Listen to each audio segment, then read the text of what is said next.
Hello everyone, আশা করি আপনারা সবাই ভালো আছেন। আমরাও ভালো আছি। বাংলাদেশের ব্লগগুলো দেব করে দেওয়াই হচ্ছে না, তাই গত বছর জানুয়ারি ব্লগগুলো দিয়ে আবার শুরু করলাম।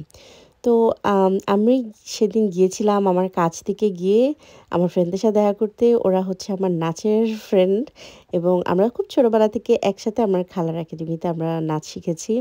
তো অনেক বছর পরে ওদের সাথে দেখা, এত ভালো লাগছিল আসলে কি বলবো। সো সবাই আগের মতো আছে, শুধু আমি হচ্ছে প্লাস সাইজ হয়ে গিয়েছি। 0 ফিগার্স থেকে প্লাস সাইজ। তো অনেক সুন্দর একটা রেস্টুরেন্ট ওরা চুজ করেছিল। ওদের রেকমেন্ডেশনই এসেছিলাম এই রেস্টুরেন্টে। এটা ঠিক জাপান গার্ডেন সিটির উল্টো পাশে, নাম আমার মনে নাই কারণ ১ বছর হয়ে গিয়েছে।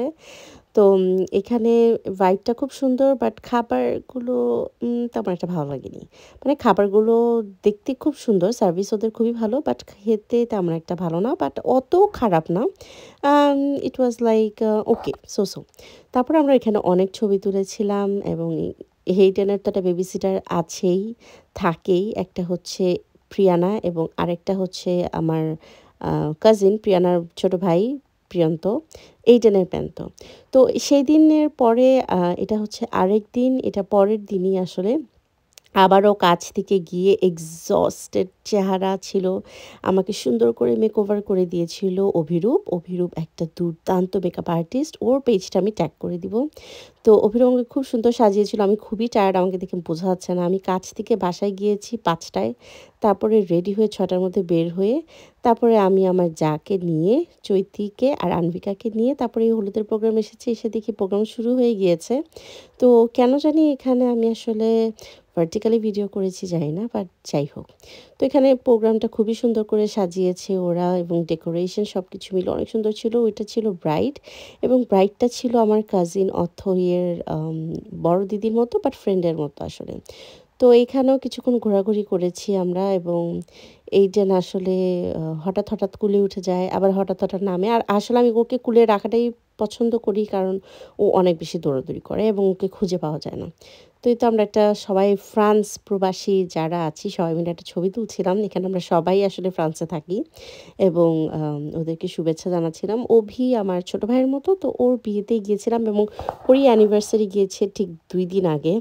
লিটারেলি আমি ১ বছর ২ দিন পরে ভ্লগটা আপলোড করছি। তো যাই হোক, বেটার লেট দ্যান নেভার। এখানে তারপরে অনেক নাচানাচি হচ্ছিল, সবাই মিলে একসাথে নাচ করছিল। আমি আসলে প্রচুর কপিরাইট খাই, তাই আমি ইদানিং ভয়েস ওভারের মধ্যেই সব ভিডিও শেষ করে দিই, কারণ কপিরাইট খেতে খেতে আসলে আর ভালো লাগে না। কবে জানি আমার এটা কপিরাইট খেতে খেতে আমার মানে পুরো চ্যানেল পুরো পেজটাই ভ্যানিশ হয়ে যায়। তো পরের দিন আমি আসলে ওদের বিয়েতে অ্যাটেন্ড করেছি, কিন্তু শুধু চার্চ পর্যন্ত, আমি ওদের বাড়িতে আর যাওয়া হয়নি। এই তো বিয়েতে এখানে দেখছিলাম ওরা যখন ওদের বিয়ে পড়ানো হচ্ছিল, তো ওই মুহূর্তটাতে আমার মনে হয়েছিল এটাই বেশি প্রেশাস মোমেন্ট যে আমি ওদের বিয়ের একটা পার্ট হতে পেরেছি। বাট তারপর আসলে প্রোগ্রামে আমি আর থাকতে পারিনি, কারণ আমার ঢাকায় চলে যেতে হয়েছিল। আমার স্কুলের আরেকটা ইভেন্ট ছিল এবং সেটা খুবই ইম্পর্ট্যান্ট ছিল। ওইটা কোনোভাবেই মিস করার ছিল না, যেহেতু আমি বলেছি আমি স্কুলের কাজে গিয়েছিলাম এবং এটা আমি স্কুলের ভালোবাসাটা নিয়ে গিয়েছিলাম। তাই ওই ভালোবাসার ওই জায়গাটা, ওই কাজটা আমার খুব ইম্পর্ট্যান্ট ছিল। তাই আমি এখান থেকেই পরে ডিরেক্ট এইডেনকে শুধু পিক করে চলে গিয়েছিলাম ঢাকায় এবং তারপরে সেই দিন রাতে ছিল আমার বাসায় পার্টি। সেটা আমি আমার নেক্সট ব্লগে শেয়ার করব। তো আজকে এখানেই বিদায় নিচ্ছি। এক্সপ্রেস হাইওয়ে থেকে আমি এখন সাইন অফ করছি। সবাই ভালো থাকবেন, সুস্থ থাকবেন, নিরাপদে থাকবেন। বাই।